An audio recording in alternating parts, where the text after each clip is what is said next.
வெளியில போலாமான்னு என் பொண்ணுட்ட கேட்டா, "போலாம், போலாம். எல்ல போலான்னு" கேட்டா, புர்ல போணுமாமா. மேடம்க்கு வெளியில போணும்னாலே குஷியாயிருவாங்க. ஆனா மேடம் பைக்ல ஏறுனதுமே கைப்புல ஃப்ளாட் ஆயிரும்.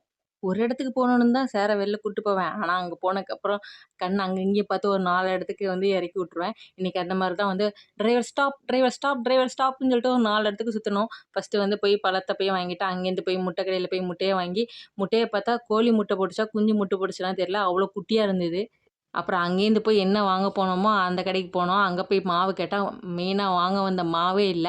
அப்புறம் விம் சோப்ப வாங்கிட்டு, அங்கேருந்து டைரக்ட்டா மாவு இருக்கான்னு சொல்லிட்டு ஒவ்வொரு கடையா பார்த்து, பார்த்து அப்புறம் ஒரு கடையில இருந்தது. அங்க போய் மாவு ரேட்ட கேட்டா ரூ. 40 நான் எப்பவும் ரூ. 25 ரூ. 30 தான் வாங்குவேன்.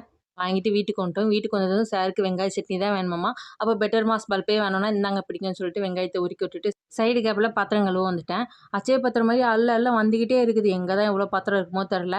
அப்புறம் வெங்காய சட்னி ரெடி பண்ணிட்டு இருந்தேன். மேடம் பைக்ல போம்போது தூங்கி தூங்கி விழுந்துட்டு இருந்தாங்க. இங்க வந்ததும் பேக் டூ ஃபார்ம் ஆயிட்டாங்க.